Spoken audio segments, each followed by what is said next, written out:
अस्सलाम वालेकुम। हमारा आज का टॉपिक है what is tax incidence. When we say tax incidence, it means how the burden of tax is shared between buyers and sellers. Indirect tax अमूमी तौर पर गवर्नमेंट प्रोड्यूसर पे इम्पोज करती है और प्रोड्यूसर्स उसका कुछ हिस्सा शिफ्ट कर देते हैं कंज्यूमर्स पे।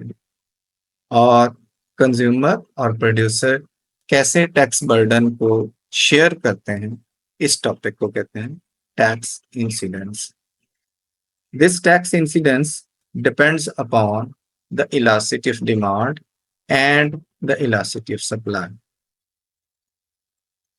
When I say inelastic demand और elasticity of demand is lesser than one, इसका मतलब ये है कि प्राइस में एक बड़ी चेंज से भी क्वांटिटी में बहुत कम चेंज आई है। ऐसी सूरत में जो कंज्यूमर होता है वो प्राइस को ज्यादा बॉदर नहीं कर रहा होता। On the other hand, when I से इलास्टिक डिमांड और elasticity of demand greater than one, तो इसका मतलब ये है कि प्राइस में थोड़ी सी चेंज से भी क्वांटिटी डिमांडेड में एक बिगर चेंज आ रही है।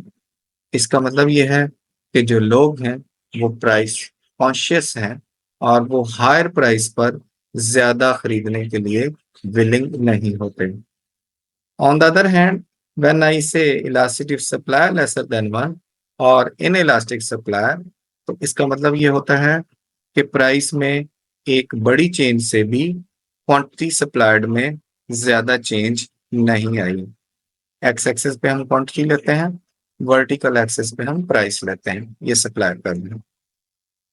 And when the elasticity of supply is greater than one, तो इसका मतलब ये होता है कि एक लिटिल चेंज से जो क्वांटिटी सप्लाइड में बिगर चेंज आई है, यानी क्वांटिटी सप्लाइड में रिस्पॉन्स जो है that is greater than the price. ये जो इलास्टिसिटी ऑफ सप्लाई के डिफरेंट केसेस हैं, इसका टैक्स इंसिडेंस में बड़ा रोल होता है और इनमें इनके डिफरेंट केसेस में की वजह से जो शेयरिंग ऑफ टैक्स है उसमें चेंज आ जाती है। हम इसके रिगार्डिंग डिफरेंट केसेस को वन बाय वन देखेंगे। पहला केस है इनइलास्टिक डिमांड, यानी अगर डिमांड जो है वो इनइलास्टिक हो या elasticity demand laser than one हो, तो कौन टैक्स बर्डन में ज्यादा शेयर डालेगा या टैक्स बर्डन किस पर ज्यादा होगा या टैक्स में शेयरिंग किसकी ज्यादा होगी। तो आंसर इज कि अगर इनइलास्टिक डिमांड हो तो चूंकि लोग चीज को हायर प्राइस पर भी खरीदने के लिए विलिंग होते हैं, तो ऐसे केस में बायर्स जो है उसका पोर्शन टैक्स में ज्यादा होगा।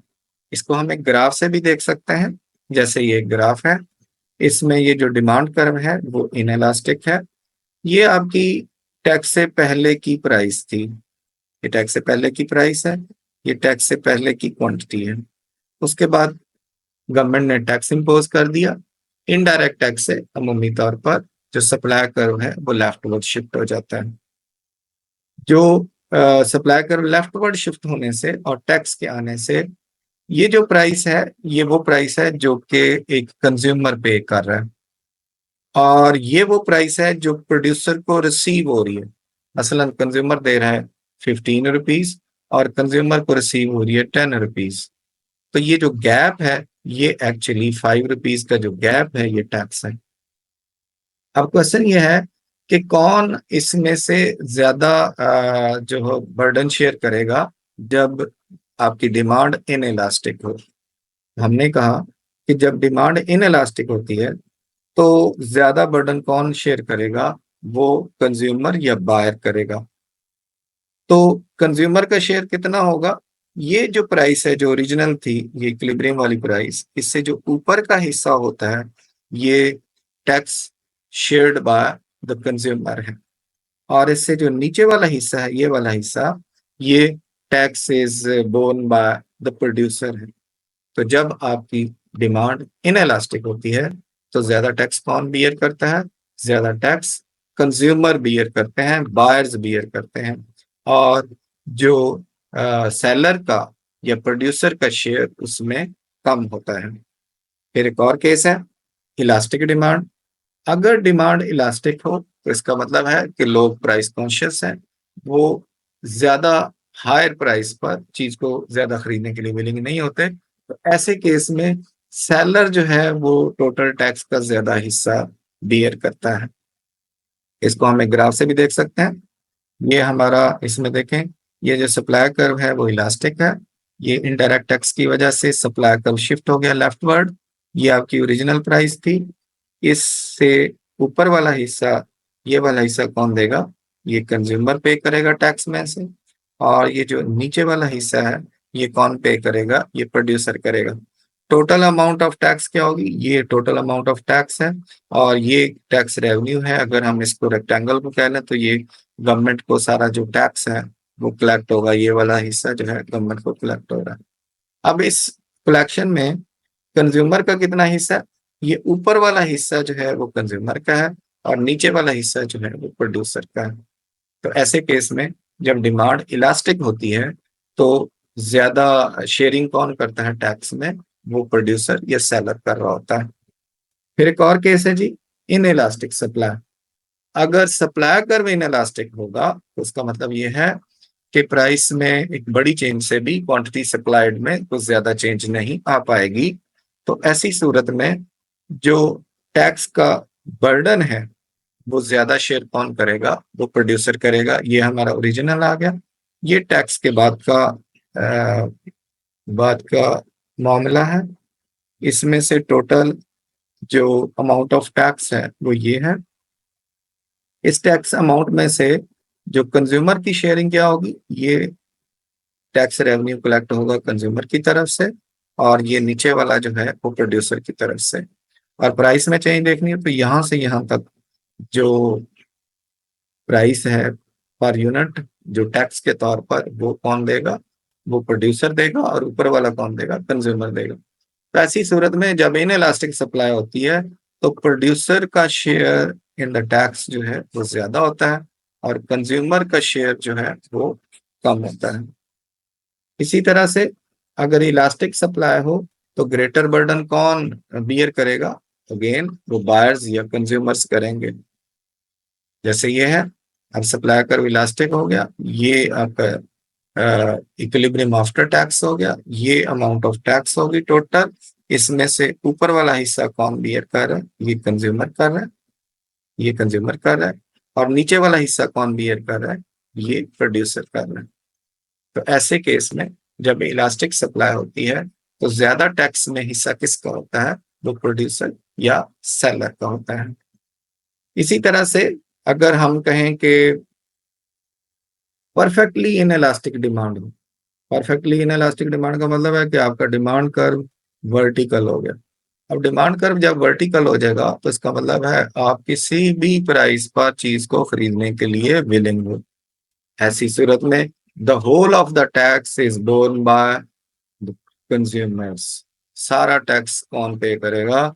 वो कंज्यूमर पे करेगा, और प्रोड्यूसर उसमें अपना हिस्सा नहीं डालेगा, क्योंकि प्रोड्यूसर को पता है कि ये जो चीज है वो कंज्यूमर किसी भी प्राइस पर लेने के लिए तैयार है। ये बिफोर टैक्स है, ये आफ्टर टैक्स है, ये सारे का सारा टैक्स कौन पे कर रहा है? ये कंज्यूमर पे कर रहा है। क्लियर होगी बात? इसी तरह से अगर सप्लाई कर परफेक्टली इनलास्टिक हो जाए तो इसका मतलब है कि जो प्रोड्यूसर होता है वो उसको किसी भी प्राइस पर चीज को बेचने के लिए विलिंग है। तो ऐसी सूरत में the whole of the tax is borne by producer. कि सारे का सारा टैक्स जो है वो प्रोड्यूसर पे कर रहा है, और कंज्यूमर का इसमें हिस्सा कुछ भी नहीं है। और इसके अगर हम अपोजिट देख लें, परफेक्टली इलास्टिक सप्लाई, तो परफेक्टली इलास्टिक सप्लाई होगी तो इसका मतलब है कि सारे का सारा बर्डन किस पे चला जाएगा? कंज्यूमर पे चला जाएगा, क्योंकि प्रोड्यूसर चिल कर रहा है और वो नहीं देख रहा। वो कह रहा है कि जी मैंने सेम प्राइस पर भी वो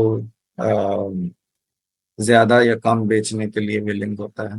तो ऐसे केस में जो सारा बर्डन है, ये देखें सप्लाई कर्व शिफ्ट हुआ तो सारे का सारा बर्डन कौन उठा रहा है? ये सारे का सारा बर्डन उठा रहा है कंज्यूमर। कंज्यूमर। और इसके अगर हम अपोजिट में देख लें कि अगर आपका जो डिमांड कर्व है वो परफेक्टली इलास्टिक हो, तो फिर सारे का सारा टैक्स कौन देगा? ये सारे का सारा टैक्स देगा प्रोड्यूसर।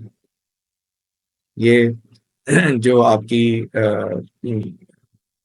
जो टोटल अमाउंट आपको रिसीव हो रही है, जो टोटल अमाउंट है प्रोडक्ट की वो 10 है, लेकिन प्रोड्यूसर को रिसीव कितनी हो रही है? वो 6 है। तो वो जो 4 रुपए है वो कौन बर्डन शेयर कर रहा है? वो एक्चुअली प्रोड्यूसर कर रहा है। तो इस तरह से हमारे पास डिफरेंट केसेस सामने आए इंसिडेंट्स ऑफ टैक्स के। अगर हम उसको समराइज करें, थोड़ा उसको समराइज करें, तो क्या सिचुएशन बनती है कि अगर डिमांड कर्व जो है वो इन इलास्टिक हो, तो ग्रेटर टैक्स किसके? Greater tax is borne by किसके? कंज्यूमर के। और अगर सप्लाई कर्व इन इलास्टिक हो तो ग्रेटर टैक्स बाय क्या होगा? प्रोड्यूसर। और अगर डिमांड कर्व इलास्टिक हो तो ग्रेटर टैक्स बाय क्या होगा? प्रोड्यूसर।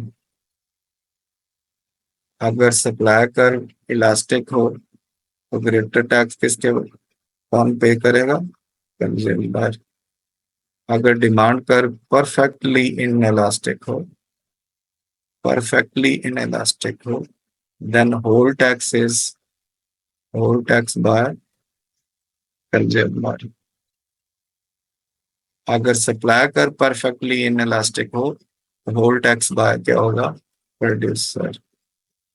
तो इस तरह के ये जो क्वेश्चन है, ये किसी सिनेरियो बेस्ड क्वेश्चन का कोई पार्ट बन सकता है। तो इन दैट केस आपको पता होना चाहिए। ज्यादातर ये चीज पूछी जाती है कि कौन टैक्स ज्यादा पे करेगा, और उसमें गिवन क्या चीज इंफॉर्मेशन होती है कि डिमांड इन इलास्टिक है या सप्लाई इन इलास्टिक है। तो जो कर्व जितना इन इलास्टिक होगा, जिससे रेलेवेंट कर्व, मसलन कंज्यूमर का जो रेलेवेंट ग्राफ है वो क्या है? Demand curve. तो डिमांड कर्व जितना इन इलास्टिक होगा उतना ज्यादा टैक्स कौन पे करेगा? कंज्यूमर्स या बायर्स। और सप्लाई कर्व जितना इन इलास्टिक होगा उतना ज्यादा टैक्स कौन पे करेगा? प्रोड्यूसर या सेलर। तो कहीं पर किसी एमसीक्यूज में या किसी सिनेरियो बेस्ड क्वेश्चन में इसका कुछ हिस्सा पूछा जा सकता है। उस वक्त अगर आपको ये इंफॉर्मेशन होगी तो आप बेहतर आंसर कर सकते हैं। इंशाल्लाह आज के लिए इतना ही, और फिर किसी वीडियो में किसी और टॉपिक के साथ मिलेंगे। जज़ाकल्लाह खैर।